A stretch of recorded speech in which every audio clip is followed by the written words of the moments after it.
All right, welcome back to the Krueg Show, everybody. Larry Krueger with you, talking NFL draft with Rohan Chakravarthi. And Rohan, thanks for joining me on the Krueg Show. Appreciate it. Hey, thanks for having me. It's a pleasure, and obviously, I have a lot of respect for what you do and what you did at KMBR. Thank you for bringing me on. Well, tell us a little bit about yourself and what you got cooking, because I every time I look up, there you are. Yeah, so I mean, I try and keep myself busy in the football world. I'm a writer for the 49ers Webzone. Over there, you can find my articles if you like written content. This weekend was busy. 18 articles I think I wrote over the last 3 days of the draft. And so that's kind of where I keep most of my content. Obviously, I have my own podcast as well. 49ers Red Zone podcast just uploaded an episode with Marco Martinez, my co-host, and I host my own YouTube channel, Rohan Chakravarthi. You guys can go follow me there. And my Twitter handle you guys can see on the screen at Rohan Chakrav. But yeah, that's where you guys can find me. If you guys want to interact with me on Twitter, I'm always down. Well, give me your thoughts on the Niners draft before we get into the nuts and bolts on the thing. What did you think of it? It was interesting, I'll say that, because obviously you have a couple of confusing picks, a couple of places where you have to kind of think a little more than just the pick itself. And then you have the home run hitters, right? We'll talk about them, but I thought that there were three hitter type of picks in this draft that the 49ers nailed. One in the early rounds, two in the later rounds. But yeah, it's like an overall mix of everything in a way. And I think that in a draft that was a lot of depth, I think a lot of teams killed it, knocked it out of the park. And me personally, I mean, I don't think the Niners necessarily had a bad draft. I just don't think that they were one of those teams. Well, what were the three, knocked out of the park picks in your opinion? I thought it was at pick 61, Drake Jackson, a guy people thought could have gone in the first round. I thought he was going to be gone after Boye Mafe went at pick 40 to the Seattle Seahawks because there wasn't really a top edge rusher, in my opinion, other than Jackson on the board. People like David Ajabo, obviously injured, but he went at 45. From 45 to 61, I thought he could have gone in any range because edge was going. Sam Williams was the only one that went in front of him. I had Jackson ranked higher. He went to Dallas, obviously, and then we get a steal at Drake Jackson at 61, a position we value the most. And then the other two are two sixth-round picks at the end. Kalia Davis out of UCF, the defensive tackle. I thought he kind of is our DJ Jones replacement for the future in a way. Really liked him. Thought he could have been a fourth or a third rounder before that injury. Obviously, the ACL tear is there, but I like the value in the sixth round. And then the guy right after him, Tariq Castro Fields, people thought could have gone in the fourth or the third round. Daniel Jeremiah had him as his 118th best prospect. We get him in the sixth round at pick 221. I think that's great value as well out of Penn State. He's a guy full of traits. Just got to develop him. And yeah, we'll talk about it soon. It was an interesting year for the Niners this year. They started out 3-5, and then they went on to win 7 of their last 9 to get into the playoffs, and ultimately they lose to the Rams in the NFC Championship game because the Niner offensive line could not protect against that Ram defensive front. The 49ers defensive or Rams defensive front took over the final 2 offensive possessions for the 49ers and then carried it right on through to the Super Bowl. Rams had 6 sacks in the second half of the Super Bowl against the Bengals. So in a lot of ways, I guess my takeaway from the 49ers was that their offensive line wasn't good enough, but also their defensive line wasn't good enough. I mean, they didn't put the kind of heat on Stafford that the Rams put on Jimmy in the fourth quarter. And if you said, why did they lose? That's why they lost. So I like the Drake Jackson pick, and I really like Davis. What's his first name for Kalia Davis? Kalia Davis for Central Florida, because I think both those guys can put some heat on the quarterback. Davis from the tackle spot and Jackson off the edge. But what do you think about what the 49ers did as far as the offensive line? Because that was obviously a need spot, and they did address it. And they addressed it, before, or I should say during the draft, and then after the draft as well. Yeah, so during the draft, obviously their 2 selections came on day 3. People thought they could have gone with it earlier with players like Cam Jurgens available. Obviously, he went to the Philadelphia Eagles around in the 50s.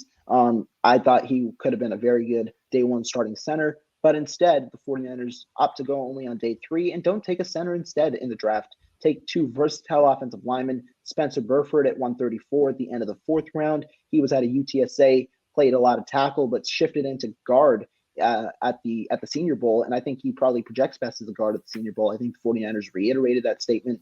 He is a versatile guy. 49ers like that. Offensive tackle, guard flexibility. They've had players like that with Jalen Moore, who could potentially play guard this year. They've had Daniel Brunskill, the jack of all trades. And now you add to that versatility with a guy like Spencer Burford. I think he's more of a projection right now.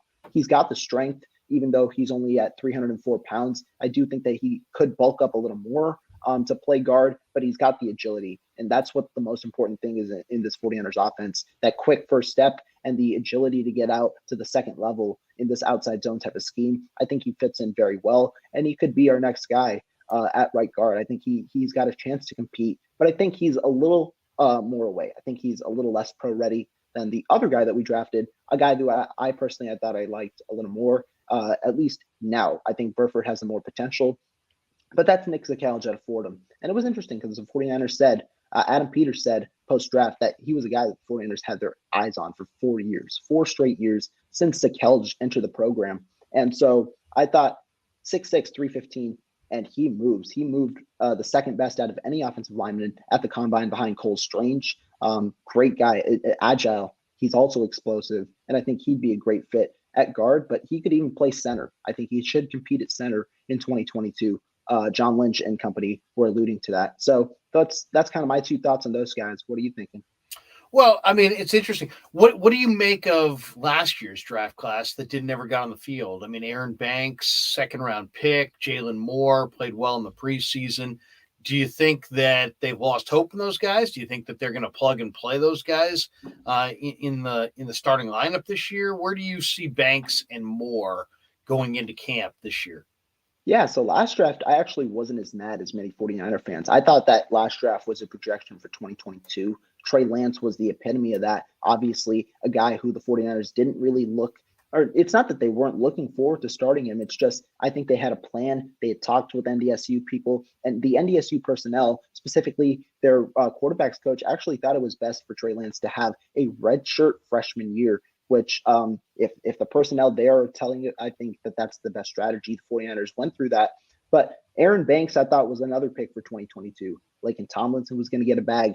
Aaron Banks slides in at left guard. I think he's a plug-and-play left guard. I think the 3 offensive linemen that are set right now are Trent Williams at left tackle, Aaron Banks at left guard, and barring, at least from what it looks like, Mike McGlinchey at right tackle, assuming he's healthy. The other guys, I think Jalen Moore was a swing tackle for last year. I think he could potentially stay in that role, especially with the depth that we have at guard now, because not only do we have Brunskill, who could potentially suit up to play guard, we also have the 2 offensive linemen that we drafted this year, alongside interior offensive lineman Jake Brendel, who's been that backup center for a while now. Danny Gray and the LSU the running back Tyrion Davis Price, those were the day 2 picks. I really love the Danny Gray pick. I just thought, man, this guy's a home run hitter. He runs in the 4.3s, and then if you watch him, he's really electric. And then hearing Shanahan say that not only is he fast, but he's really tough. I love Danny Gray. I think Gray's a great fit for, the receiving group that they have right now. That's if they had Deebo and Ayuk and these guys. We'll find out about Deebo going forward. But what did you think of Danny Gray? What did you think of the LSU running back? A lot of people wanted to see the Niners go at, free safety in round 2, and they went with the skill position guys. Maybe as a statement to Deebo Samuel that, maybe you don't got to be a running back, because now we've got this kid from LSU rolling in, and he's got power and speed, and he's dynamic, and maybe he can take some of those reps at running back. Yeah, so I'll talk about the running back who we selected first. He was at 93, Tyrion Davis Price at LSU. And to me, I was shocked. I'll be totally honest. I was shocked at the beginning, not only at the player, but also at the place where we selected him. Because like you said, the 49ers lack of free safety. And I've been fairly critical. I'm not necessarily as critical as others on the team, but I've been fairly critical at their safety position, because I don't think there's a starting caliber option opposite of Jimmy Ward currently on the roster, at least that's somewhat proven. And I'm not saying any of these safeties that we drafted would have been proven, but they at least have the upside to be starting caliber players, especially Nick Cross at 93. I thought he would have been a solid pick. And if you don't like him, if you want a box safety, you have Kirby Joseph. And I think the rest of the league realized that those safeties are about to go. Colts trade up. And I forget, I think it was the Detroit Lions that traded up 96, 97, both those safeties go. And so I think the 49ers missed out there. But when you're talking about a player like Tyrion Davis-Price, I like the upside in a way. I think that he was underutilized, or not underutilized, but I think he was just in a bad situation at LSU. Their offensive line was not good at all. I think it was one of the worst that I've seen on tape. Tyrion Davis-Price trying to run that inside zone kind of scheme over there when you don't have the offensive lineman to do it. I watched him at Alabama or against Alabama. That was the game I specifically watched. What popped out to me was the explosiveness, that quick burst. I don't necessarily think he has home run speed, but he has that quick burst, and I think that's important. His combine kind of proved that he ran a 1.53, I believe, 10-yard split, which was very in the range of a Tyreek Hill. I think it's in the 93rd percentile. Tyreek Hill ran a 1.50 for those wondering. And so that burst is certainly there. And I think he's got the power. He likes to run through guys. We saw him run through a guy the 49ers signed in Leon O'Neal Jr., a UDFA. And so that's what I say. I like the player, but not necessarily the value at 93. I didn't think that was a very smart pick, but the 49ers know what they're doing. When Kyle Shanahan has a running back, he goes and gets that guy, whether we like it or not. I think that Tyrion Davis-Price could be the most impactful player in year one for the 49ers out of this rookie class. Interesting. What do you think about what the 49ers did on that offensive line? I mean, they added some guys after the draft. The kid Poe from Mercer College sounds really intriguing. They got a kid from Minnesota that sounds pretty intriguing. They went after the draft and added 3 offensive linemen and 2 in the draft. So overall, 5 offensive linemen added to the mix. And I think if you're a 49er fan, you got to feel pretty good that they, gave them. I mean, Donovan West. I have a draft guide where Donovan West was projected to go 61st overall.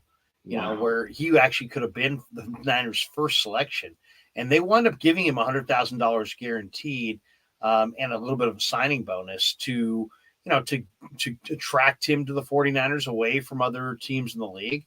And it just seems like between Poe and West and what they did in the draft, they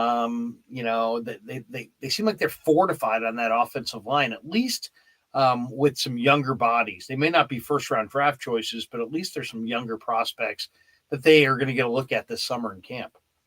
Yeah, definitely. And I mean, I think the offensive linemen that we got after the draft were the home runs. I think Donovan West was a phenomenal pickup. He was the best interior offensive lineman available. The 49ers showed, guess what? We're not going to miss out on guys. We get him. And he definitely is in consideration to start day one. Should Alex Mack retire? I think it would be him, Zakelj, Brendel, and Brunskill to start at center day one. And I think Donovan West has a good shot potentially to compete and win that job. He could have been a 3rd or a 4th round pick in this draft. Obviously falls, goes undrafted, and the 49ers pick it up. Guaranteed money, paid him $100,000. So they're pretty high on him at Fields. And I think he honestly makes the roster. Jason Poe was the other guy that I liked. There were 3 players that I thought really the 49ers went, they got him, and they killed it. That was Donovan West, Jason Poe, and the 3rd guy was a linebacker, Jeremiah Gemmel out of UNC. But the other offensive lineman that we got, Sam Schluter, I think that he's all right as well. I don't necessarily think he makes the roster, but he's 6'6", 325. He's a bigger bodied guy as opposed to the other guys that we got. Because Poe and Mercer are around 300 pounds. Our 4th round pick, Spencer Burford's around 305. And then we have a 315-pound guy in Nick Zakelj. So you get a 325-pound guy who has a lot of experience. He was a 6th-year starter at Minnesota this past season. So he's older, maybe doesn't have a high ceiling, but you have a guy who's been a leader in that locker room at Minnesota, and he has experience. So it was fine there, but I really like the Poe and Mercer picks. I thought that they were 2 of the best interior offensive linemen available in UDFAs, and the 49ers got both. What do you think of Brock Purdy? Brock Purdy was added to the quarterback room, and I liked him at Iowa State. I don't think much of him as an NFL quarterback. I mean, he's truly just a backup, but he's a guy who knows what he's doing, and at least you're gonna, if you have a 3rd quarterback on your roster, let's assume they can trade Jimmy Garoppolo, Trey Lance, Nate Sudfeld, and Brock Purdy. That's a very low-cost quarterback room. That might be the cheapest quarterback room in the game today. What do you think of Purdy and the addition to the Niner roster? And then also, what are you hearing about about Garoppolo? Do you think Garoppolo gets moved? Yeah, so first on Brock Purdy. At first, I'll be honest, I wasn't very happy at the pick. I thought you could have gone different at like at the a different position. But then I really 5 minutes later, right after we picked, I really started thinking about it. When I'm looking at the Brock Purdy pick, it signals two things. One, the 49ers themselves said that they were going to go after Purdy in undrafted free agency. He was their number one free agent per John Lynch. And I think that this pick kind of signaled that the 49ers weren't very confident that they were going to sign him, and they wanted him to that contract, that seventh round pick contract. So I think that those were the two reasons why they selected him. I like it. I mean, it only furthers that Garoppolo really isn't going to be on this roster week one. We have four quarterbacks. I think Purdy is going to have the Nate Sudfeld treatment, be a practice squad quarterback for last year, and he's going to be the scout team kind of guy. Um, and I think that Brock Purdy kind of has the potential right to be QB2. He isn't anything special. Like you said, Larry, I don't think he's something really that pops out on the charts, but he's consistent. 70.7 completion percentage last year. I think that Brock Purdy kind of I think his pro comp in a way is Jimmy Garoppolo, and it's funny to say that a lot of people like to compare him to Nick Mullins. I don't think he has great arm talent, but I think he excels in a way, at least at the college level, in play action, and he also works pretty well in between the numbers, and that's what Jimmy Garoppolo is known for. The reason I think the 49ers selected him is obviously they've had a system around Garoppolo for the past 5 years. It's very simple. Should we have injuries in the quarterback rooms to kind of shift to a system that fits Brock Purdy's style in a way that's pretty quarterback friendly. And so I think he goes to a good spot. And I think, yeah, we probably weren't going to be able to get him. And at 262, with the last pick in the draft, you select a guy that you know that you're not going to be able to get in undrafted free agency, because otherwise, why draft him if you know you're already going to get him? I think that was the reason behind the Brock Purdy pick, and I'm fine with it because it's going to be QB3 and potentially QB2 in the future. Two areas or two players that I really liked in this draft, and they weren't in the draft. They were drafted after, or they were taken after the draft, and that's Tay Martin and Taysir Mack. Mack was the deep threat for Kenny Pickett at Pitt, and he's 6'3" and good size. He's got good ball skills. Made plays down the field pretty consistently. Ran like 4.47, something like that. And then Tay Martin, if you're a college football fan, he started at Wazoo. He played there. Then he thought the Pac-12 was going to cancel football, so he transfers to Oak State. He winds up having an incredible year at Oak State. And I caught him at the end of the year in the Big 12 title game. He was huge in that game. Then in the shootout, that wild bowl game between Oak State and Notre Dame, Tay Martin, big play Tay, had over 100 yards and had 3 touchdowns, including the game winner. So to me, I like Danny Gray because Gray creates the space that you need. But man, with Trey Lance, you better have a couple guys who can catch his fastballs and who have great ball skills and will pluck the ball with their hands, and somebody who's got a little bit more reliable catching ability. And I think Tay Martin.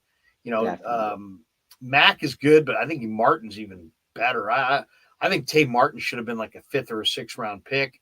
Instead, he goes undrafted. I think he's got a great chance to make the team.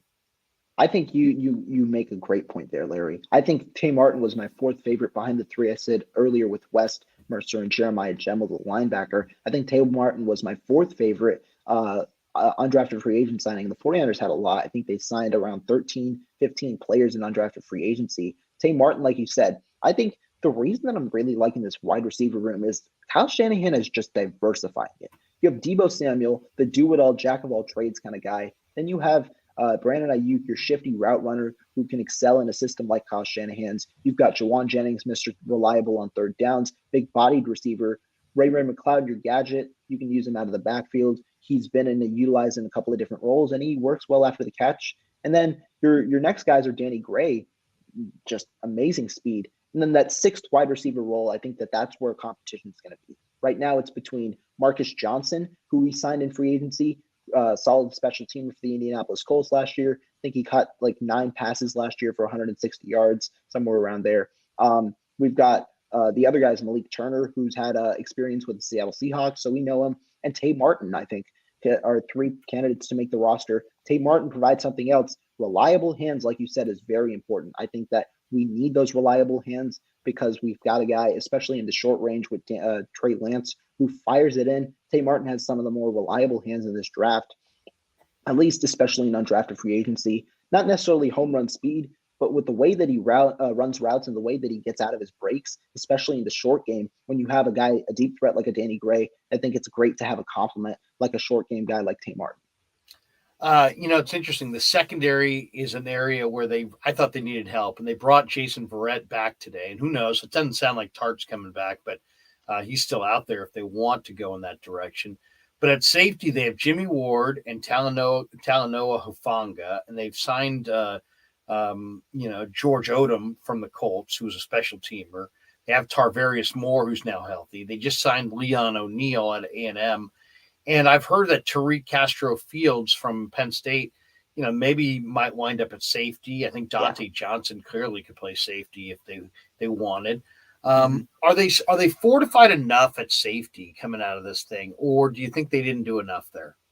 And so for me personally, I don't know if they've done enough, but to them, it seems fairly confident that they're fortified. They feel they're fortified. And it's so interesting that you bring up those two names because I put on the timeline this week. I think both of them could be the safety for the 49ers in 2022, especially Dante Johnson with the versatility and experience with a bunch of unproven weapons over there or unproven guys over there at safety. I think Tariq Castro-Fields especially has that ability to potentially transition. He has tighter hips, which is why he might not be better at cornerback.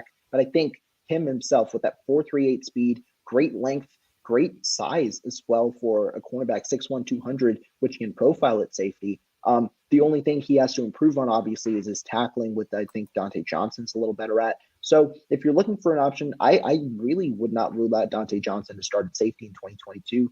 Me personally, do I think this room is fortified? No. The 49ers got worse in the safety position than compared to last year. I think Jaquaski Chart would be an upgrade over any player in our current room. And so that's why I was a proponent earlier in the season for bringing him back. I don't think that that's going to happen now. But I don't think that this position group really is fortified in a way. I think this is like people like to point out the cornerback room last year, right, for being the weak spot, even though it wasn't necessarily that weak in terms of statistics. I think the safety room, though, this year, I think they're relying heavily on Jimmy Ward to kind of carry the load because I'm not very, very confident in the other three players at the position. I think George Odom might be the favorite, but we'll see. I think the corner position is really interesting because I think that, when you run when you run out of corners, you're screwed.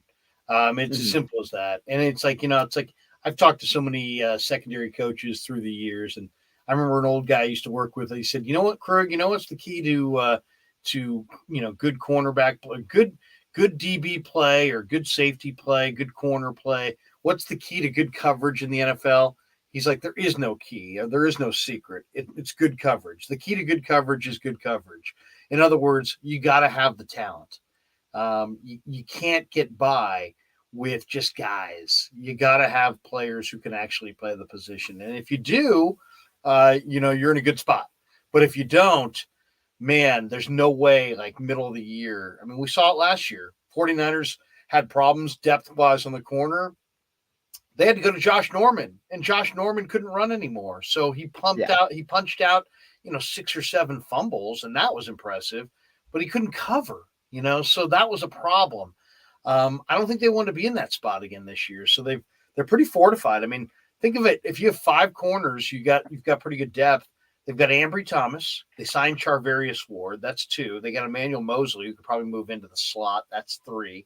Dante Johnson can play the corner if you want. Diamador Lenore, I think, is probably going to be better in year 2 than year 1. Right. They have Darqueze Dennard, who once upon a time was a first-round pick. And then they re-signed Jason Verrett today. So Verrett's back in the mix. And then they drafted in the 5th round Samuel Womack. And then after the draft, they picked up Taylor Hawkins out of San Diego State and Quantrez Knight from UCLA.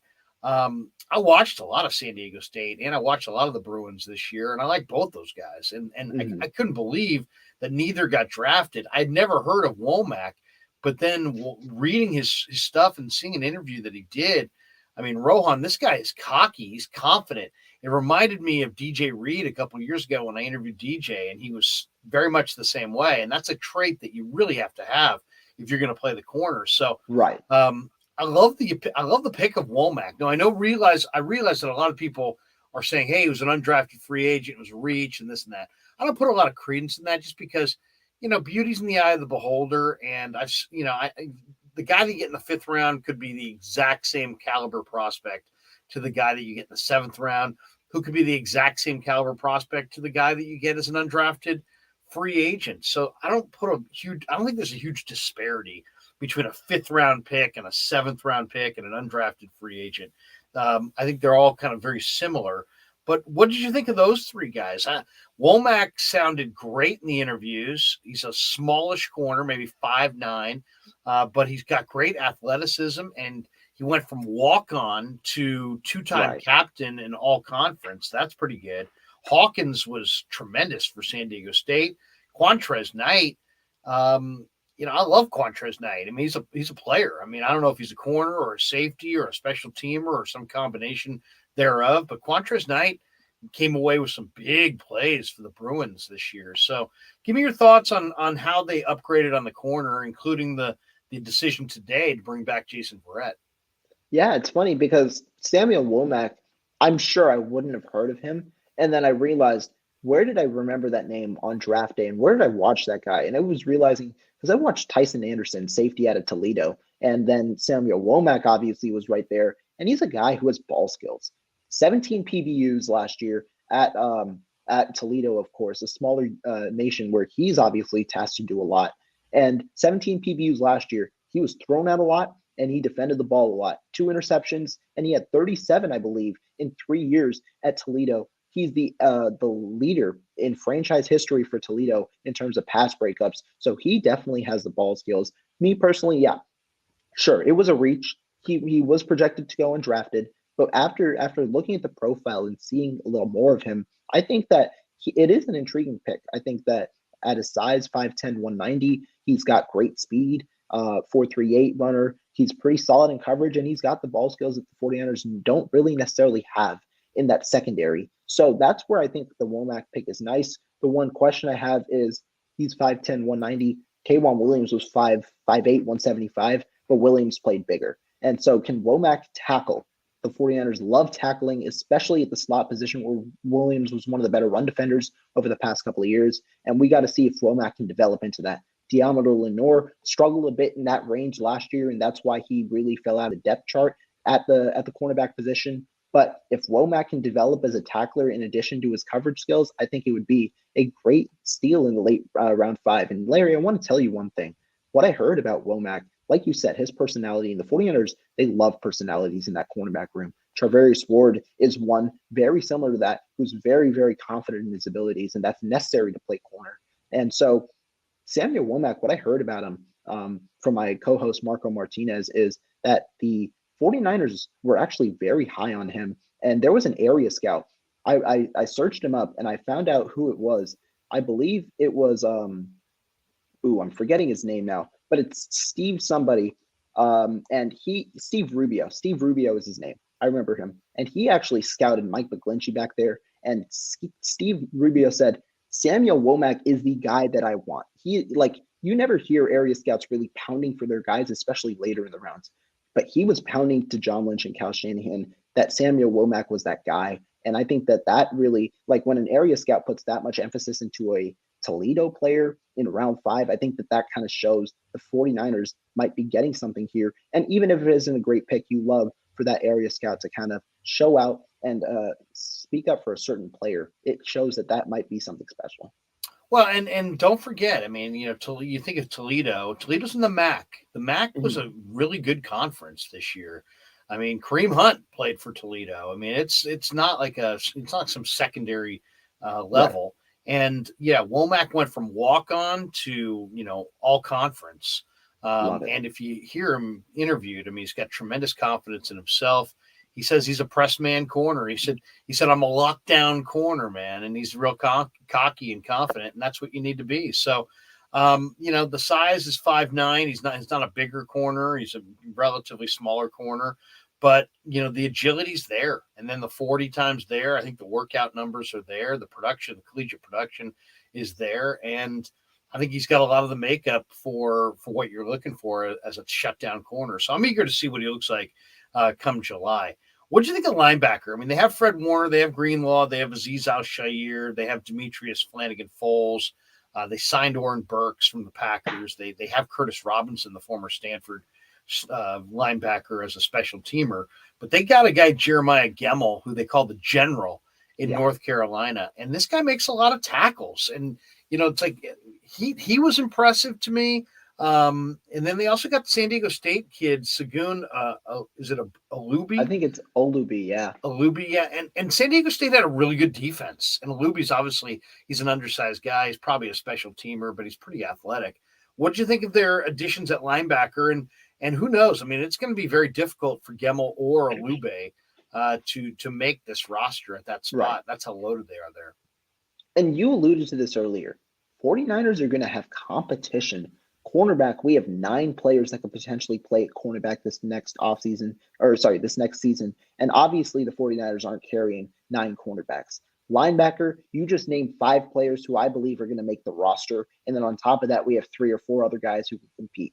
I love it because, like John Lynch said, the 49ers embrace competition, and you can never have bad competition. I think that it's important to have competition at every position, and the 49ers are doing that at literally every position. Even if they don't necessarily have top-tier talent, they're going and trying to get guys that can compete. And the one thing that we'll see in the training camp is when these guys try to get stashed on the 53-man roster, they're going to be picked up by other teams. We saw that last year, the 49ers prize signing. They tried to move to the 53-man roster, to the practice squad, and Justin Hilliard got picked up by the New York Giants. And so these guys, Jeremiah Gemmel is the guy I'm high on. I like the tackling ability for sure. I think he could definitely be a good sub linebacker in the NFL. And if we have the ability to stash him on the practice squad this year, I'd love it. I don't necessarily know if that'll happen, given the talent that was there, and he probably shouldn't have gone undrafted.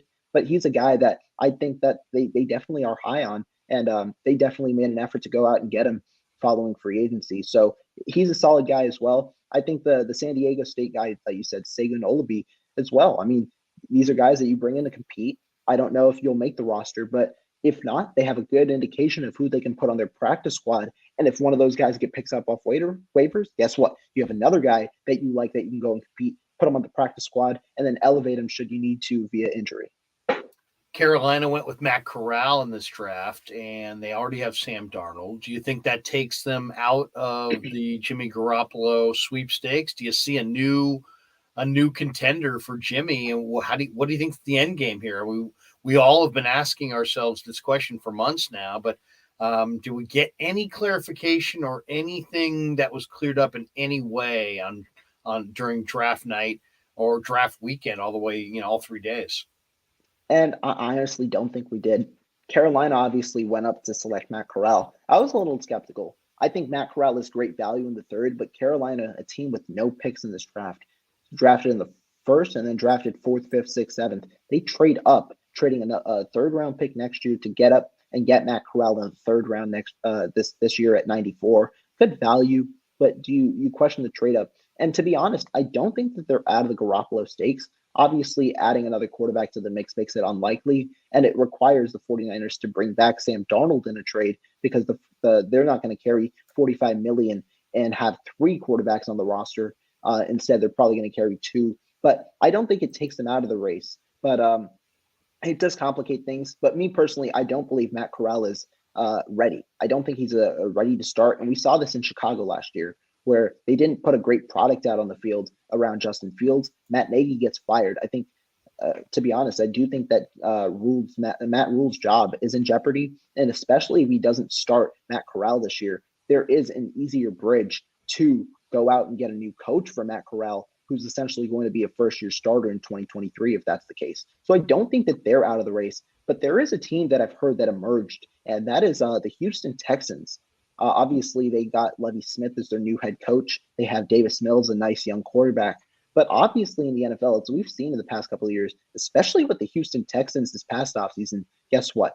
The old coach, David Culley, came in, inherited a really, really poor roster. that had Deshaun Watson just sitting there with his fifth-year option, just sitting on the roster and not playing. You have Davis Mills, and they end up winning one more game than they did in 2021 with 4 games this year as opposed to 3 games last year, and David Culley gets fired. I don't think that was a very justifiable firing, but I think that kind of sets a precedent there in Houston, especially with the old head coach in Lovie Smith, who might be on the brink of his career as a coach. He might get fired this next year if they don't put a better product out, which I don't think that they're really capable of doing with their roster. And that might mean, guess what? We got to get a pro-ready guy right now. And Jimmy Garoppolo, while he's not really a significant upgrade, fits that build and helps you win 3 more games potentially, and potentially brings you closer to 500, where Lovie Smith can then show, well, guess what? There's somewhat of a significant improvement from 4 games to potentially 7 or 8 games in 2022, and potentially keeps his job. And for me, I personally wouldn't understand it, but guess what? NFL is a winning league, and you need to win every single year. And I think that that's something that's been shown regardless of who you put out there. What do you think the price tag would be for the Texans? I mean, is it just simply picks, or do you move Jimmy? Is it all about 2023 draft picks at this point? Is there a player coming back? I mean, do you think you move them? I mean, obviously you can't extend Deebo and Bosa until you get the Jimmy contract off the books. The Niners are saying all the right things. Well, yeah, we may have them on our roster. I don't think anybody really believes that at this point. Right. But they do have the financial flexibility. If they want to keep them, they can. What's your guess? Do you think, is there any team that we're not thinking of that could be a contender for Jimmy? And what's your guess on how this thing goes? Yeah, so I mean, in regards to the compensation, I think that it would likely be for 2023 picks, in my opinion, likely only a day 3 pick. The Houston Texans I brought up because they do have the cap space, I believe, to acquire Garoppolo and be fine after signing their draft class. I believe they have $30 million in cap space right now, making them adequate contenders for either Mayfield or Garoppolo. Obviously, though, $27 million is a ton. I wonder if the 49ers would have to eat some of that money. And if you're talking about a player, I just want to throw it out there because it might not be the possibility, and I don't think it's a possibility anymore as opposed to prior to the draft. The Texans weren't really as high on Titus Howard, their guard/tackle, who was a 2019 first-round pick. However, they did pick up the option today. I was thinking prior to the draft, it could be a player swap in a way. 49ers potentially get a more starting caliber right guard for the year, but Titus Howard's 2023 fifth-year option was picked up today, so that probably takes him out of the race. But if we're talking about any other team, I mean, there really isn't that many that you can think. You could have thought the Pittsburgh Steelers prior to the draft, they could potentially move on from Trubisky, who was worth $5 million, but obviously a quarterback fell in their laps. And more importantly, I think it's the quarterback they believe is more pro-ready in Kenny Pickett. So if it was Willis, you might have had an argument, bring back Mitchell Trubisky to the 49ers, but it's Kenny Pickett who they might push to start week 1. And that was like really the only other team apart from the Seahawks who haven't gotten a quarterback. But you do question, will the 49ers trade with a division rival? I personally would do it because that means the Seahawks aren't getting a top 5 pick in 2023 and not getting one of those top quarterbacks. But yeah, that's another question to answer. And so really, we've exited the draft with a couple more questions than answers around the Garoppolo race. Ben Affleck's Double Chin donates, says, Larry, who are the starting corners this year? I would say the starting corners are going to be Ambry Thomas and Charvarius Ward on the outside with Emmanuel Mosley in the slot. What do you think, Rohan? Am I guessing the right way, or do you see somebody else jumping into that mix that I'm not thinking of? I like the idea. I personally think that it'd be nice, but I don't think that would be the idea. I'll say this. I don't know if Ambry Thomas is going to start on the outside this year. I think they might keep these two on the outside for the reason that Emmanuel Mosley is in a contract year. I'm not necessarily sure he'd be very open to the idea of willing to go inside the slot where he'd obviously make less money as a cornerback. I think he'd prefer to stay on the outside. And I think the 49ers, it's in their best interest to have that.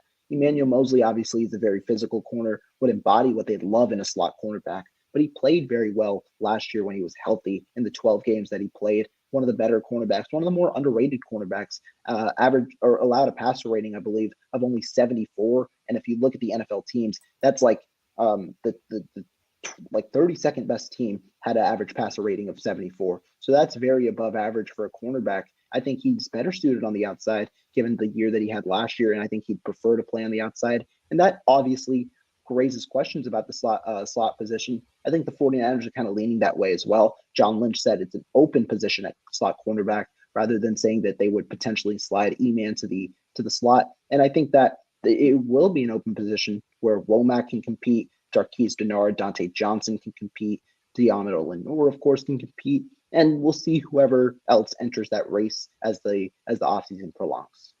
What's your read on Deebo Samuel? I mean, the one story that came out this weekend is that Justin, was it Fowler for ESPN, came out and said that Deebo still wants out. He still wants to be traded. I think most Niner fans were hoping after he was not traded in round one that would be it, that somehow they would bring him back. But, man, if this thing spills into training camp or if he holds out, if it turns into some big avalanche of negativity, I mean, John Lynch is going to have, questions to answer. I mean, the Jets offered you the 10th pick in the draft and you said no.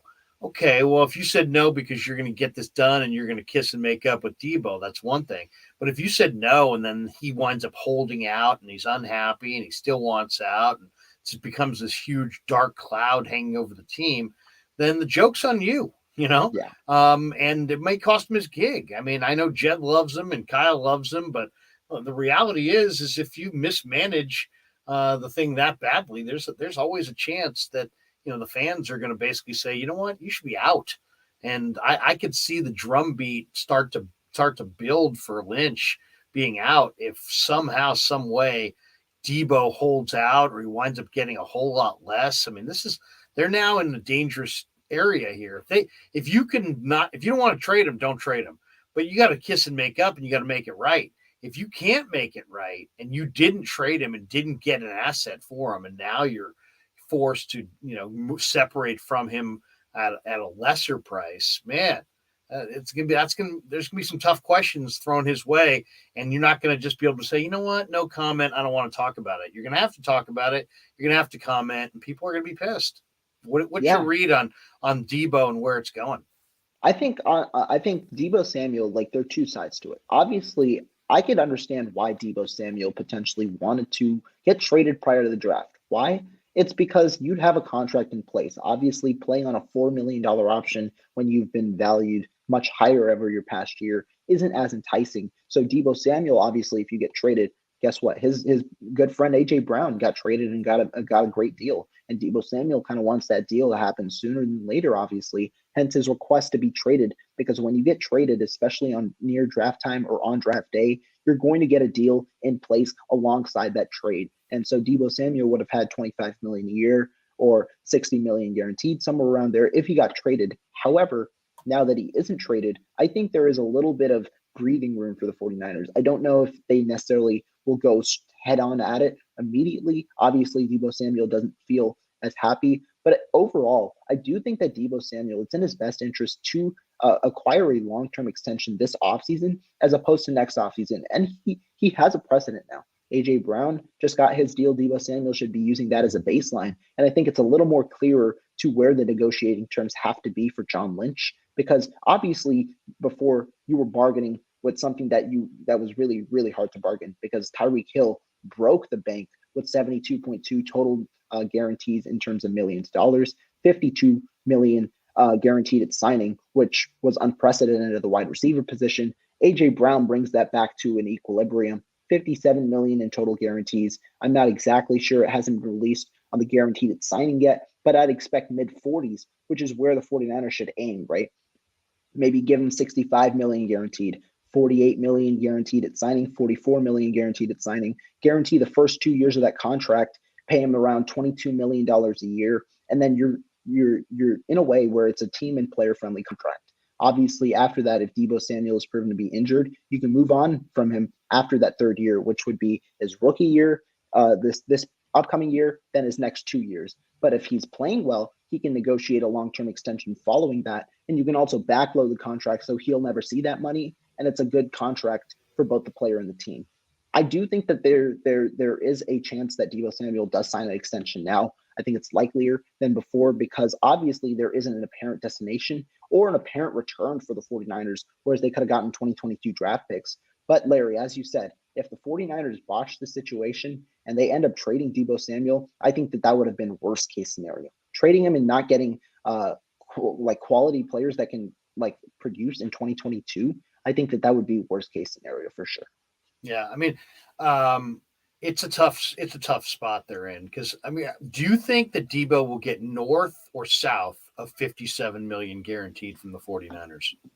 I think north. I think the 49ers will end up budging. I don't think that they'll start at 57 million. They'll do their thing, probably start at 55, maybe even 50 million. But I do think at the end of the day, Kyle Shanahan, like he did with Trent Williams, will come in, finalize the deal, and I'd expect a deal around 60 to 65 in total guarantees. That's an amazing number because they've never come anywhere close to offering that amount of money before. So this is going to be precedent setting. Jaguayo 56 donates. He says if Mack retires, will Brunskill be the center or will it be somebody else? Who do you think? I mean, it's funny. There's been mentions of Brunskill. McKivitz, I think, could probably play there if you had to have that. Jake Brendel could play there. It sounds like the kid from Fordham might have a future at center. Jason Poe from Mercer is a center. Donovan West from Arizona State's a center. What do you think? Week one, who's the Niners starting center if Mack opts to retire? Now, prior to undrafted free agency, I thought the 49ers were positioning, honestly, to have Daniel Brunskill start at center. And the reason was, guess what? The 49ers drafted a player in Spencer Burford, who's their guard tackle flexibility guy. Essentially, he's what Daniel Brunskill used to be, a smaller type of player, but he could play at tackle while also playing. His primary position will be guard in the NFL, but he could also play at tackle, and that's what Daniel Brunskill kind of was. And then you have Nick Zakelj, who's a little bit of the opposite, plays a bit of center, he can play guard, and he's got the size to play tackle as well, although he best suits a guard. When you draft two players that versatile, I think it's trying to remove one player that's that versatile from the equation in Daniel Brunskill and slotting him in at a more kind of not necessarily a reliable spot, but a spot where he's more secure, and that's at center. And I think that that's how this draft was positioning. But then they go out and they get Donovan West and Jason Poe out of Mercer. And I think that both of those guys could compete day one. Donovan West, obviously, having the outside zone knowledge coming out of Arizona State, although it's a little more of a simplistic offense there compared to ours. And then Jason Poe, obviously, having the athleticism to play at center. We saw the videos of him running routes as a wide receiver. I think he's got the ability to play center as well. So it's going to be a great competition. Personally, if Mack retires, I could see Brunskill starting day one. But I mean, 49ers fans and myself would love to see Donovan West in that uniform starting alongside the fellow offensive lineman on day one, come week one. Yeah, no, it'll be interesting to see. Donovan West, one of the draft guides had him going in the late second round of the 49ers. So maybe that's maybe he's a guy that was just an incredible steal and they stole him as an undrafted player. What do you think, as far as teams? We saw Detroit. There's rumors that Detroit made an offer for Deebo. There's a lot of speculation that the Ravens would like to have Deebo Samuel. If Deebo still wants to be traded, do you think he gets his wish and he's traded? Or do you think that it doesn't even sound like it's necessarily about the money. Like he just wants out at this point. Mm-hmm. Do the 49ers have the ability to put this thing back together? Or will they be forced to trade him? And if so, where do you trade him? I don't think. And what do you want? Yeah, go ahead. So I don't think that the 49ers are going to be forced to trade him. And the reason is they hold all the leverage. Deebo has power, right? He's got the power of social media to voice his frustrations, be it likes, his friends, tweets, whatever it may be. He has the power to voice his frustrations. But the 49ers have been in this situation before. It's just not publicized to the extent that it has been now. And I do think the 49ers intend to keep him on the roster for 2022, be it on his rookie deal or be it on that big long-term extension. And if the 49ers do keep him on his rookie deal, I'd expect them to franchise tag him and potentially extend or trade him next offseason, because the 49ers have the ability to have 2 years of team control at least on Deebo Samuel. So they, in a way, can do whatever they please with Deebo Samuel, whether fans like it or not.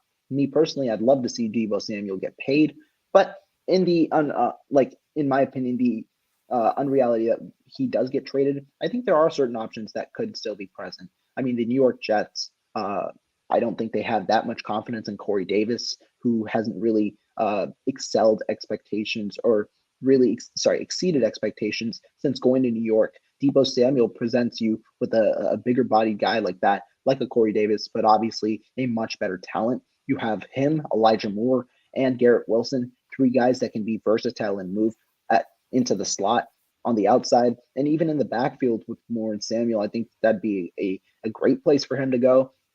You said the Detroit Lions. I mean, if they look to really build for their team for the future, I do think that could be a spot. Although the thing is, for post draft, so I don't necessarily know if they'd be looking to trade a first round pick where that might be in the top 10, right? The Detroit Lions, I don't think, have a 2023 first round draft pick from the Rams. I think they got the past 2 years of draft picks from the Goff trade. So I don't necessarily think that might be a possibility. But there are a good amount of options. Obviously, they'll emerge a lot more once if rumors start hitting up. We saw the Houston Texans be a possibility, and I don't think the Houston Texans addressed the wide receiver position early. Right, you saw them go with you saw them go with Kenyon Green at 15 with one of their picks, and then at 3 you saw them go with the cornerback Derek Stingley. So they didn't go really there, and then obviously they have a running back, they have a young quarterback, so you might want to get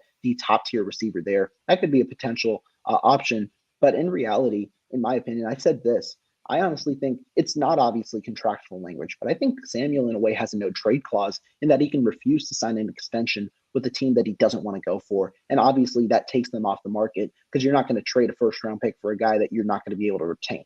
And so I think it's honestly up to Samuel in a way if the 49ers do wish to grant his trade request on where he ends up playing in 2022. Rohan, I'm digging you, man. How old are you again? I'm 18. 18. And where are you coming from? Where are you broadcasting from? I'm from the Bay. I'm from San Jose here. Nice. And how long have you had a YouTube channel? This past year when I started covering the 49ers back last year in March and April. And then since then I've been growing it out. Oh, you're awesome, man. You're absolutely awesome. I love seeing your stuff. You really, really do a great job. Hey, let's finish with this. Give me a team or two that you liked their draft and maybe a team or two that you didn't like their draft. And if you want me to go first, and I don't know if I kind of surprised you with this when I told you we were going to talk Niners, but now I'm asking you about other teams in the league. I don't know that you even follow other teams in the league that closely, but do you have another draft outside of the 49ers that you said, yeah, man, I really thought that was a terrific draft? And do you have one that you thought wasn't very good? Yeah, I mean, I actually have multiple. So if you want, we can go 1-1 and then 1-1 in a way. Or we can roll down the whole league. You want to roll down the whole league? I'm totally down because, I did follow. Yeah, let's do it. Let's do it. Let's get right to it. Let's just go team by team. Arizona Cardinals. Cardinals. I love the first 3 picks. They got Trey McBride, the tight end out of Colorado State. They got Cam Thomas, the edge rusher from San Diego State. They came back in round 3 with pick 100 with Myjai Sanders from Cincinnati. And then after that, I thought their draft kind of went a little sideways. Steve Keim's, a really good personnel evaluator. I think McBride's going to be special. And I think those edge rushers really are nice, especially Sanders. But after that, they made several picks after that I thought were just all right. Give me your thought on Arizona. So I actually like this draft as well. And the reason is from a personnel standpoint, like you said, Steve Keim, he's pretty good at it. Obviously, he's had his questionable picks. You get Trey McBride, your Zach Ertz kind of complement, and then eventual replacement, obviously, with Zach Ertz being 31. You have a guy you're just essentially trying to help Kyler Murray. Got Marquise Brown, who was essentially your first round pick. Bit of a questionable trade in terms of value, but you get Marquise Brown, you get Trey McBride here. Cameron Thomas I liked as well, but my favorite guy is Myjai Sanders. And the reason that I like both of these picks is because Myjai Sanders is essentially your edge, your pass rushing edge that you bring in third downs. He's not a great run defender, but he's got edge flexibility, he's edge, and he also can play defensive tackle. He played at Cincinnati. He's better as an edge, but he played at Cincinnati. But Cameron Thomas can be your interior pass rusher alongside Myjai Sanders on third downs, and you have a good duo opposite of J.J. Watt. I think that that's really important because the Arizona Cardinals have to shore up that defense to help out Kyler Murray. I think that those two picks helped it. And another guy in the late rounds that I thought would have gone a lot earlier was Jesse Luketa. I think he's a great run defender at the linebacker position. He's 6'3", 253. He could also be a developmental edge rusher. Do I think he's an amazing day one starter? No, but I think he's got potential out of Penn State. I think that he's a solid pick for them. And so, yeah, those were the four kind of picks that I liked. Obviously, they had offensive line depth with I think it's Latavius Smith and then Marquise Hayes, two offensive linemen that they drafted. I think that they're solid backup offensive linemen for them. So I was fine with those two picks. Obviously, the running back's a little questionable, but yeah, overall, pretty solid draft for them. I'd probably give it around a B plus. Yeah, I agree. It was, it started good. I don't think it finished great, but yeah, I agree with your assessment of Luketa from Penn State. Let's go to the Falcons draft. I think the Falcons have an interesting draft. I think they swung and missed big time on Drake London. I don't see the separation. I don't see special traits. I don't see the burst. But then they got Arnold Ebiketie from Penn State in round 2. They came back with Montana State linebacker Troy Anderson and later in round 2, who I think is a little on the small side, to be honest. Mm-hmm. I don't love this draft, because they swung and missed on London. But Desmond Ridder in the 3rd round, he could be their quarterback of the future. And then I thought they hit on D'Angelo Malone. Yeah. They hit on Tyler Algier, the running back from BYU. And they hit on the big right guard, Justin Schaeffer. From Schaeffer from Georgia. To me, they did some really good things in this draft. But, man, and they may have found their quarterback in the future in Ridder. But I don't like Drake London. And I thought, wow, I don't understand why you're using the 8th pick in the draft on Drake London. I think that's a mistake. And then when you make a mistake in the top 10, that in and of itself has to drag your overall grade way down. Yeah, I'll go even further than you, Larry. I had a 2nd round grade, a very late 2nd round grade on Drake London. I thought there were 6 wide receivers that could have been drafted, or that I had 1st round grades on. I think I gave 27 1st round grades in total. 6 wide receivers, and those were number 1 was Jamison Williams. I had Garrett Wilson as well. I had Jahan Dotson, who we'll talk about a little later, to Washington. I had the other guy was Treylon Burks. He was my number 4. My 6th rated guy was Sky Moore. These aren't in order, but Sky Moore, I thought I had a 1st round grade on as well. And then Chris Olave. Those were my 6 1st round grades. And with the first receiver off the board, I thought they went with a 2nd round player, which was questionable to me because as a big guy, first of all, you need to get separation, but I don't even think he's that great of a route runner. I think he's too slow coming out of his breaks as well, where he's not able to gain separation in and out of his breaks, but also vertical. And so when you're not a vertical threat, when you're not as great of a separator, and while your hands are good, you sometimes catch with your body, which is your best talent. I think that that's a bit of a questionable pick there at 8 at least. Yeah. I thought the Ravens had a great draft. Eric DeCosta is a terrific personnel guy. Kyle Hamilton out of Notre Dame at 14. Okay. Hamilton's a blue chipper. I thought getting him at 14 was good value. Linderbaum, the center out of Iowa, 25. He's a plug and play Pro Bowl center. David Ajabu. I mean, it just kind of shows how medical science has advanced. I mean, this guy tore his Achilles in the pro day. He's not going to play at all this year. And he went 45th overall in round 2. I mean, it just kind of shows that major crushing injuries no longer are viewed as, career-altering moments, which is good news for Ajabo. I thought that was great value. He's not going to play this year, but he's a hell of a player when he does get healthy. Travis Jones, the big 2-gapper from UConn, is he was a monster in Mobile and just ushering centers back into the lap of the quarterback. Those are my favorite picks. But then Jordan Stout's a terrific punter from Penn State. They got him in the 4th round. Isaiah Likely from Coastal Carolina. My buddy's the recruiting coordinator there, and Likely's a terrific receiver. Yeah. And then Tyler Batty, the running back from Missouri, I love him. Is a really good football player. And then at the end of the draft, they added Zacoby McClain, who's an undrafted free agent linebacker, little undersized guy from Auburn. But man, Zacoby McClain's going to absolutely make that football team. So, I mean, Eric DeCosta and the Ravens, I'd give them an A. I thought their draft was spectacular.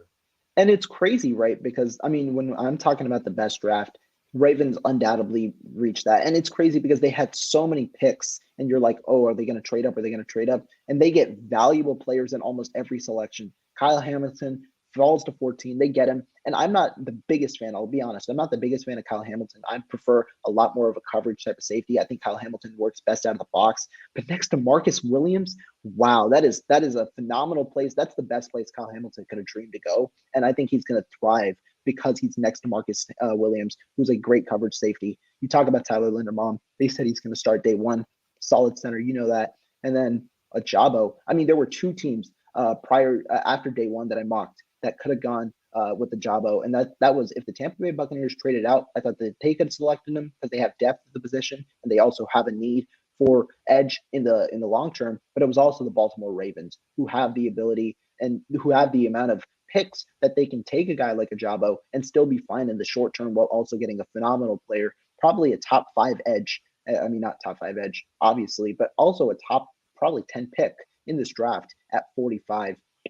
Just going down the board, Travis Jones, some people had it as a first round pick. You know, they had this very similar type of guy in Justin Madubuike a couple of years ago, who was a first round talent, goes to pick 74. And Travis Jones falls again. I think he went to the 12th pick in the third round. And so a solid talent again.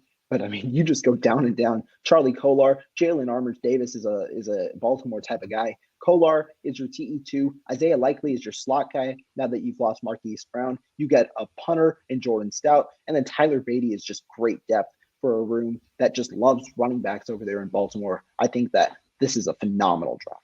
Yeah. Brandon Beane with Buffalo had a good draft too. I mean, he gets Kaiir Elam, the corner from Florida.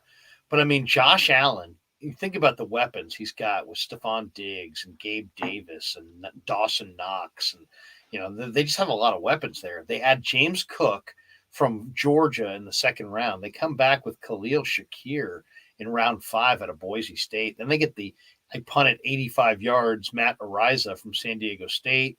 I love that corner. They got Christian Benford from Villanova. So overall, I mean, you know, even Ariza's a tremendous punter, and Terrell Bernard's a decent linebacker. But man, Khalil Shakir and James Cook.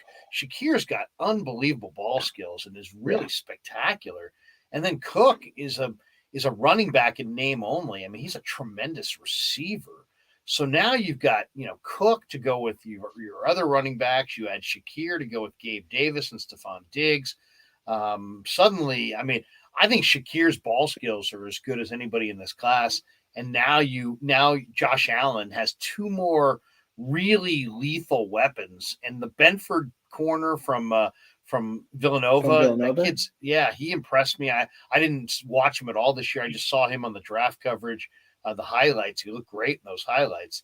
So, I mean, just on the fact that Josh Allen's getting Khalil Shakir and James Cook, I think the rest of the AFC should be very nervous about that.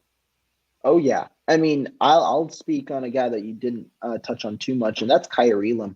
For me, I loved him coming out of the draft. He was cornerback number 3 for me, much higher than a lot of people had him. I know a lot of people love McDuffie, but I thought it was Stingley. I thought it was Gardner, and then I thought it was Kaiir Elam. And I would have been comfortable taking him at 12 with the Minnesota Vikings as high as there. He falls to 23. The Buffalo Bills trade up. They get him.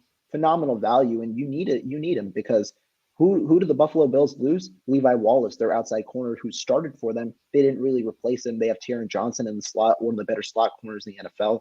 You have Tre'Davious White, and now you have your future guy in Kaiir Elam, who should be a day one starter for them. You talked about James Cook. They were mocked to get a running back in the first round. I don't think running back in the first round is good value, and I don't necessarily think it is in the second round. But with a team with so little holes, James Cook was best player available. And guess what? They're not using him as a running back as much. They're using him as a slot receiver, which is what James Cook excels at with that leaner frame, just being a receiver out of the backfield. And I think that can be great value because, like you said, weapons. Like Jamal said right here, Jamison Crowder, OJ Howard on tops of Dawson Knox. They draft Khalil Shakir. They get James Cook. They're just filling that offense up because it's an offensive league. I loved it. And great draft, especially the Elam, Cook, and Shakir picks alongside the punt god and Matt Araiza. I think that those 4 were definitely some very solid picks for sure. Yeah. On to Carolina. They got the NC State tackle, Yeah. Ike Ekwonu. And man, I mean, what a run blocker that guy is. I mean, it's just Yeah. a bulldozer. And then Matt Corral may have the best arm of the quarterbacks this year. And then Amari Barno. I mean, Oh, Barno in the runs six. 4.37 off the edge. And now you've got Amari Barno and Brian Burns and Barno off the edges. I mean, those guys are just going to come flying. Kalen Barnes in round 7, the corner out of Baylor, that's good value there too.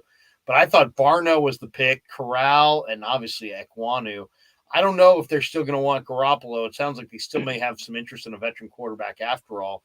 But Mhm. just on the fact that they got an awesome left tackle in Ekwonu and then maybe one of the fastest edge guys in the entire draft in Barno. And they got Barno at pick 189 in the 6th round.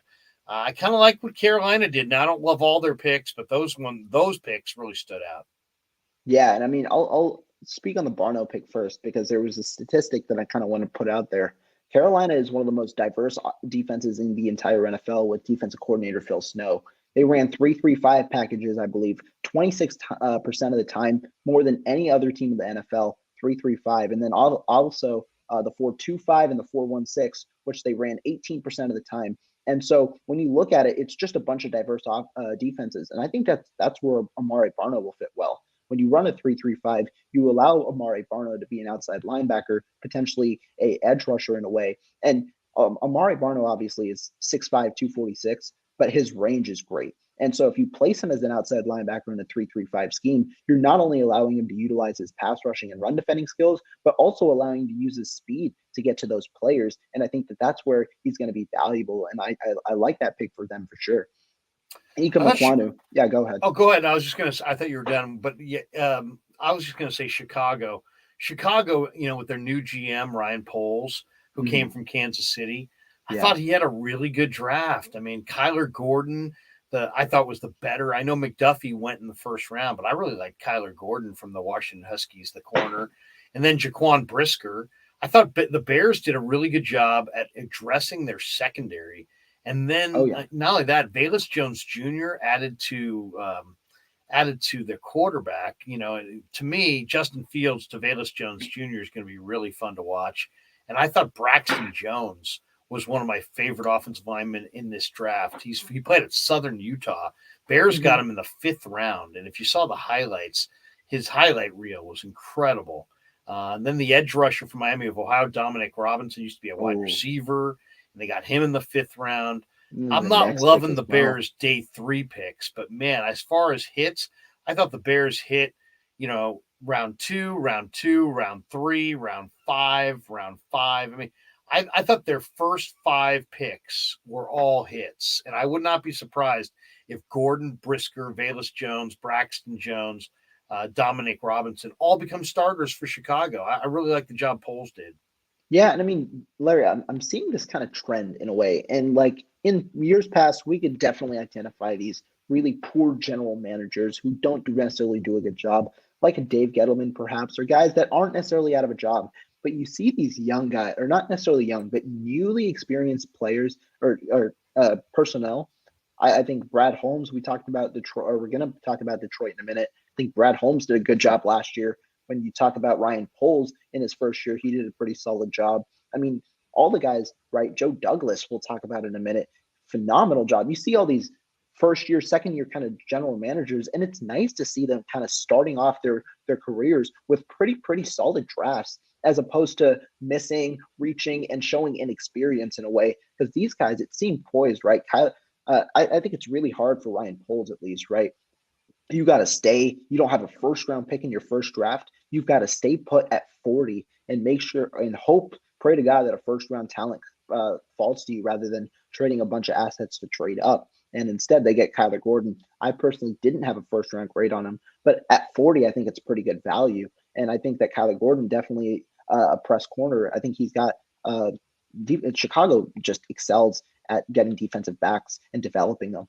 Matt Eberflus, obviously the former Colts defensive coordinator, he comes in, so defense is a priority. I love Jaquan Brisker at 48. I think that's good value there. Velus Jones is that guy that now you can just move around in your offense. I think he profiles very similarly in a way to their other deep threat in Darnell Mooney. And what I mean by that is that speed is there, and he's going to be a solid kick returner. I think that's where he profiles best on day one.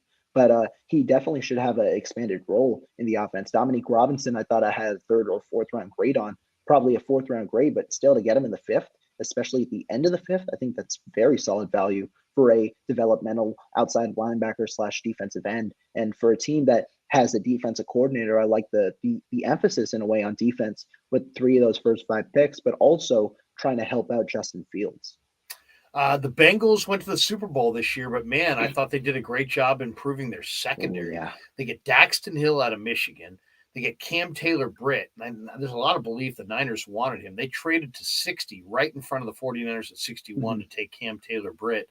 A lot of people speculated that the Niners might have wanted to take Cam Taylor-Britt right there.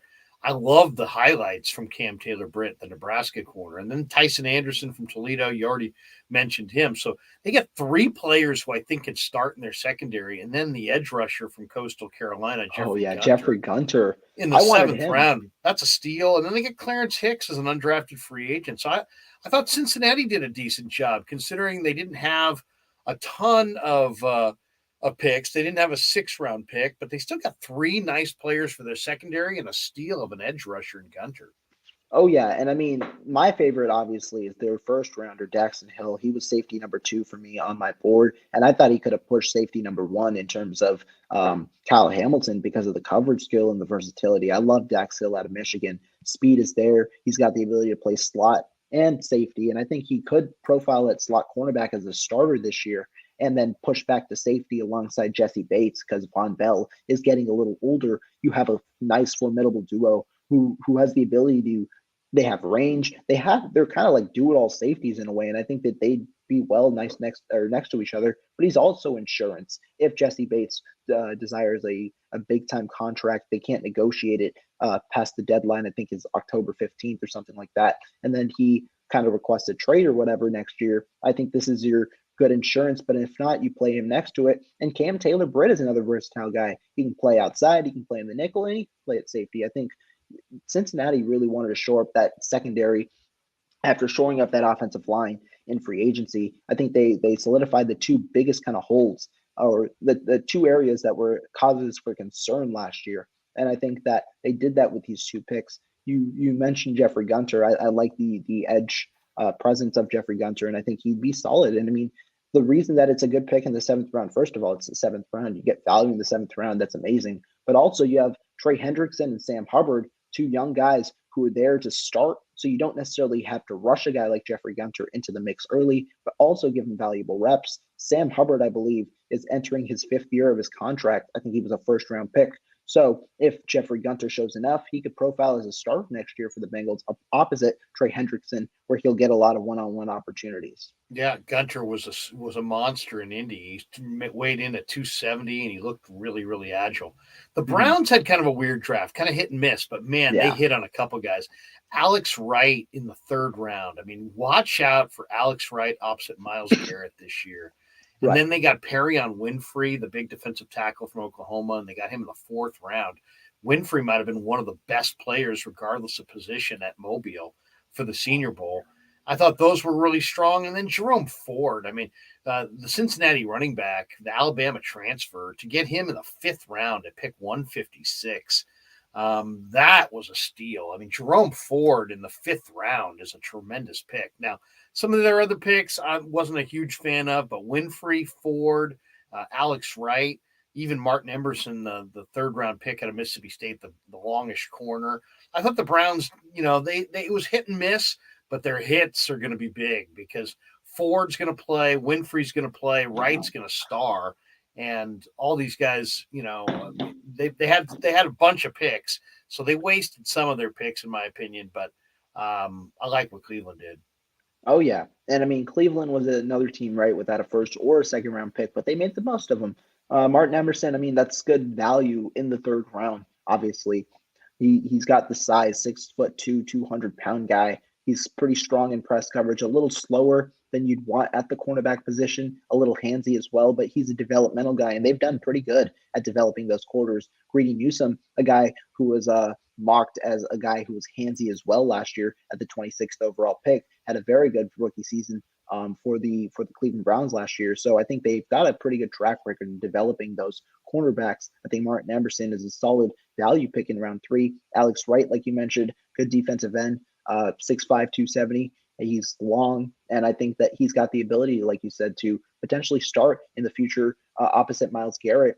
Perion Winfrey, a guy who could have gone in the second round, goes in the 4th round for them. Obviously, they take a place kicker, or you call it kicker, Cade York. Obviously, a lot of people like Matt Reza, who went in the 6th. That's great value for the 6th, but in the 4th round, it's a little reaching it. He had a 57-yard field goal. That was kind of his highlight in a way. But Jerome Ford, I remember in one of my first mock drafts for the 49ers, I had him in the 3rd round just for fun. I didn't necessarily think that it's a need, but Jerome Ford, he's a good player. I think he was a great steal here. And then the other guy was Dawson Deaton. I think he could potentially be their center of the future now that J.C. Tretter is a free agent and likely isn't going to return for the team. So I like the picks as well. I think that this was one of the more average drafts in a way, but yeah, I like them. Yeah, people want to call in. I think we're allowing people to call in right now. You feel free to bang out the number. It's in the chat there. I thought the Cowboys had a monster draft, man. I mean, I hate to say that because I just can't stand the Cowboys, but Dallas is figured it out, and they now, they got Micah Parsons last year. This year, Tyler Smith, the tackle out of Tulsa in the 1st round, is a hell of a player. Sam Williams has some off-field issues, but man, he ran in the 4.5s, and he's a terrific edge rusher. So now you got Parsons on one side, you got Sam Williams on the other side. They get Jalen Tolbert, the wide receiver from South Alabama, big physical wide receiver who's going to step in and play right away. The Wisconsin tight end is a solid player that probably makes their football team. Where I think they really kicked ass was round 5. They had picked 176 and 178. Yeah. They took Damone Clark from LSU, and Damone Clark's they took Clark, and Clark's got a spinal issue, and he's not going to play this year. But man, once he gets healthy, Damone Clark's going to be a Pro Bowl linebacker. And then John Ridgeway, the big defensive tackle from Arkansas, he's just a monster. He's a monster inside against the run. So, they had 2 guys in their front 7, 3 guys in their front 7. They got another really good offensive lineman. Deron Bland is a good corner from Fresno State. I mean, Devin Harper's an athletic linebacker from Oak State. And then after the draft, the Cowboys signed Wanye Thomas and Marquise Bell, 2 safeties as unrestricted free agents. Right. And both those guys can play. I really liked Wanye Thomas. So, man, I'll tell you, man, Stephen Jones and Jerry Jones, I mean, I know they've got Will McClay there now as one of their personnel assistants. They're obviously no longer making all these picks themselves, but, man, Dallas is on the come. Dallas is building a bully. Yeah, definitely. And I'll be honest, Larry, I wasn't too big of a fan of their first 2 picks. I think Tyler Smith was a good player. I just wasn't as big of on the offensive tackles. And I mean, the reason is I didn't think that there were 20 or 32 first-round picks in this class, that there were only 27. So obviously you have the reach in a way.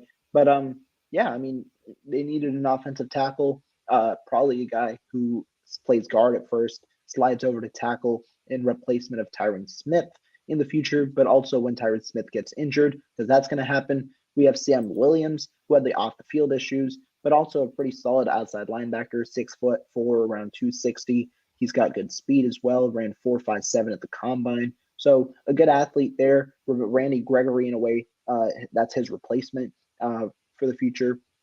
Jalen Tolbert, big and physical, 3rd-round talent. You're fine with that. I like Matt Waletzko out of North Dakota in the 5th round. That was kind of one of my favorite picks from them. But overall, especially in day 3, I think they did have a pretty solid draft. Denver, I thought kind of swung and missed. I like the first 2 picks. Nick Benito's a good edge rusher from Oklahoma. He can dip and bend and get to the quarterback.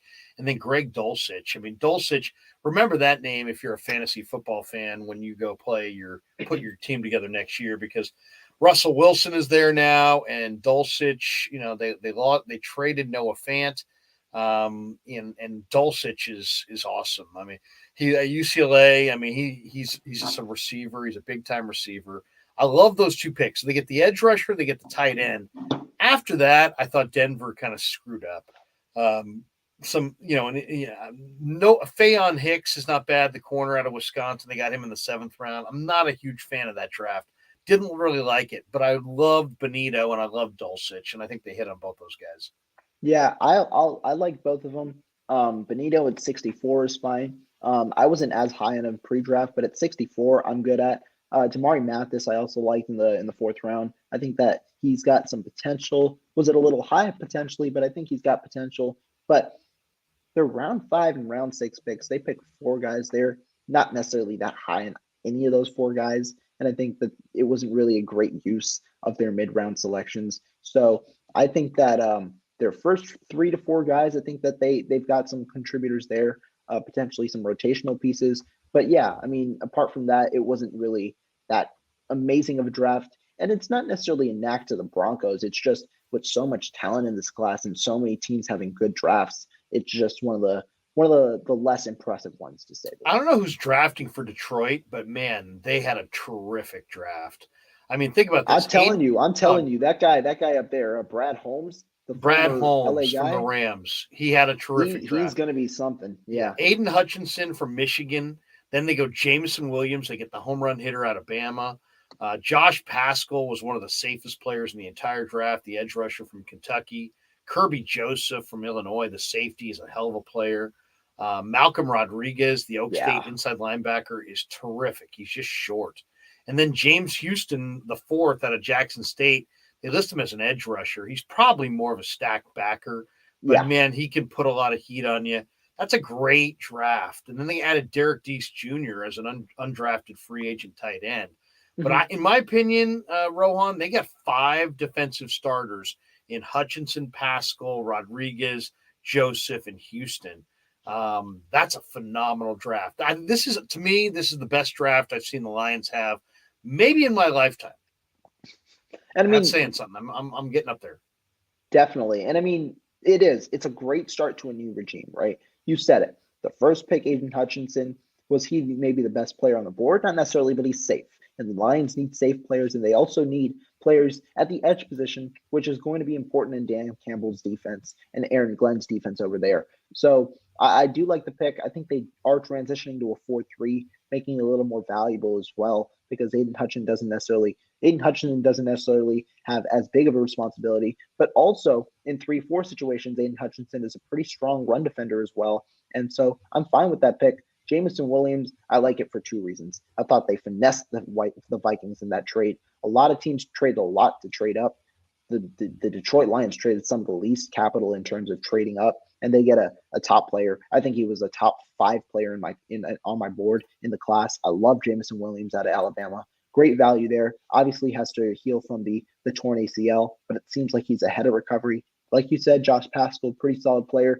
Kirby Joseph, another guy who can compete at safety alongside Tracy Walker over there. I'm pretty sure they signed Deshaun Elliott. So you're going to have a nice 3 safety tandem if you want to implement 3 safety looks.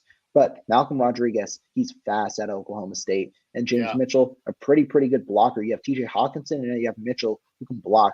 You have your nice receiving blocking combo out of there. I like this draft for sure. I think almost every selection in this draft was a pretty good pick for the Detroit Lions. I hate to say it because Green Bay is very much a competitor of the Niners, but I thought the Pack had a tremendous draft. I mean, they didn't go wide receiver early, and a lot of people were like, "What are they doing? They don't know what they're doing."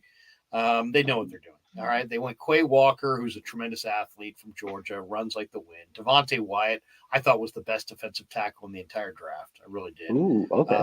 Christian Watson ran in the 4.2s unofficially, but man, he's a burner. And they got him in the 2nd round. Sean Ryan, the big tackle from UCLA, as a player, really liked him. Romeo Dobbs from Nevada is a downfield threat, really nice player. Zach Tom, the tackle they got from Wake Forest, is a player. Inigbare, the edge rusher from South Carolina, is solid. Rasheed Walker from Penn State, the 7th round. That was incredible value. Samare Torrey, the big wide receiver, who's somewhat raw, but he played at Nebraska, and I really like Torrey. They got him in the 7th round. And then they added B.J. Baylor as an undrafted Oh, free agent, the running interesting. back from Oregon State. They Right. got him after the draft. So I mean, look at that. I mean, Green Bay. They may have added 9 or 10 really good players to their football team, and that's when you can add 10 guys, that's almost like a double draft class. I think the Pack really kicked butt.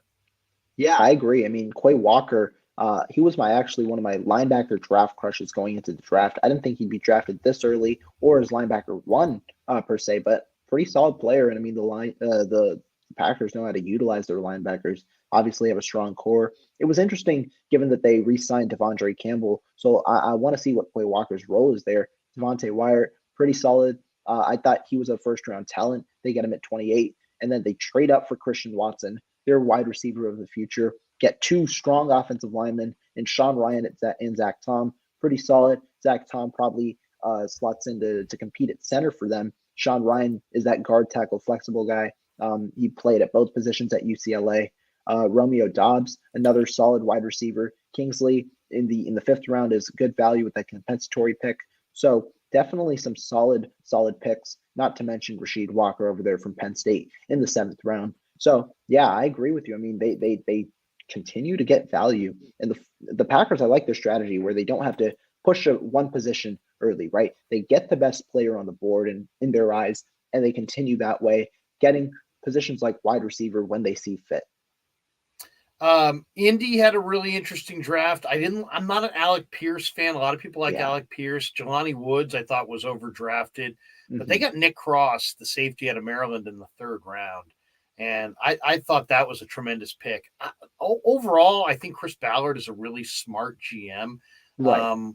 And they did add Max Borgi from the running back from Washington State as an undrafted player. So that's a nice pickup. But man, I thought there were a lot of misses in this draft class for the Colts. I mean, I just got to be sold on Pierce and on Woods and on Bernard Ryman, and I just look. I mean, several of their players I thought were questionable, and Ballard's a good personnel guy, but man, I thought he swung and missed a lot in this draft. Same. I thought he overdrafted at the first two. I mean, you thought Jelani Woods after that combine was primed to be overdrafted. I thought the same with Tariq Woolen. However, that wasn't the case. But yeah, those two I felt like were a bit of a reach at both positions, especially because I thought there were a couple of better wide receivers on the board, like a Khalil Shakir, Nick Cross, obviously in the third round. I was very high on him. I thought that was great value, and I thought they did a smart decision going up there in that with that I think 96th pick in the draft, getting him because he wasn't going to be there much longer. Pretty solid safety, and you don't necessarily have to start him day one. Improve his skills, but he definitely has all the traits you want. But really, apart from that, I mean, Bernard Ryman might be a competitor at the offensive line position. But apart from that, I mean, those are the only two players really that I see that were value selections in a way. And Bernard Ryman, I mean, in the third round, it's pretty good value. But apart from that, yeah, I don't see much value in that class. But then again, Chris Ballard has shown sometimes where you can't really doubt him because he's gotten good drafts before. It's just, I don't view this necessarily as one of those, probably one of the worst drafts that we've seen so far. I don't like Jacksonville's draft, and they went with Trayvon Walker over Aiden Hutchinson, and they got Devin Lloyd, who's a good player. Snoop Connor's not a bad running back, and Chad Muma from Wyoming's not bad. But I thought overall, Trent Baalke, for having the first pick in the draft and 2 picks in the top 27, 3 in the top 65, I thought Jacksonville kind of whiffed.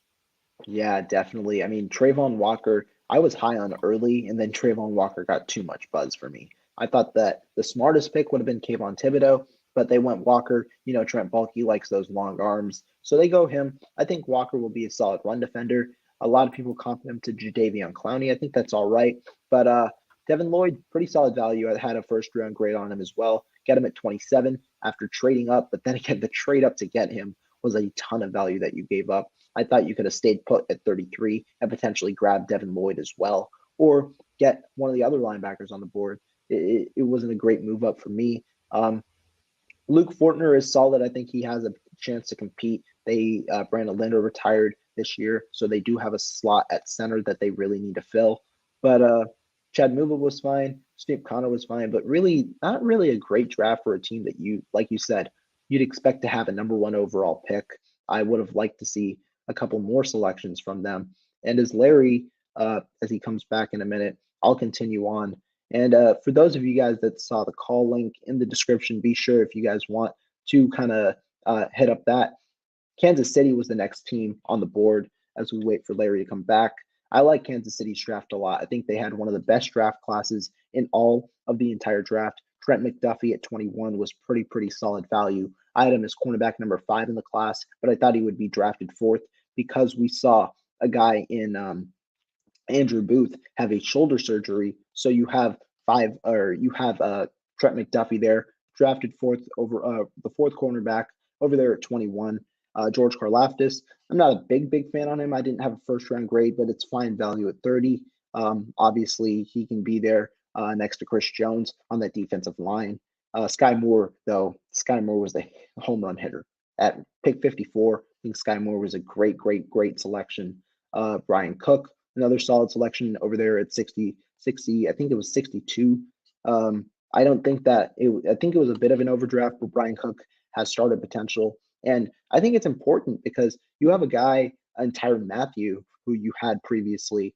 And so now you have Trent McDuffie in a way to fill the coverage role while you have Justin Reed fill the safety role of Tyrann Mathieu. And so I thought that this was a good draft in terms of addressing need, but also player Joshua Williams and Leo Chenal were pretty good value in the 3rd or 4th and 3rd rounds, respectfully. And then Darian Kennard in the 5th round. You know, they keep getting these offensive linemen. Last year was Trey Smith in the 6th round. This year, Darian Kennard in the 5th round. I thought that was good value for sure. But the last 3 picks, I didn't think that they were that great of value, but it doesn't matter when you hit on, I think, 6 draft picks in total, and especially not having a top tier first round pick. So that's kind of my thoughts on them. If you guys have any thoughts on that draft class, be sure to hit them up in the chat for sure as we wait for Larry to come back. But moving forward, I think the Los Angeles Chargers were a team. We had Zion Johnson, we had JT Woods, Isaiah Spiller, Atito Bunya, Jamari Sallier. Going over this draft, it was an all right draft. I think Zion Johnson at 17 is solid value. You can slot him at tackle, you could slot him at guard, and I think that he'd probably start at guard. You move Matt Filer over there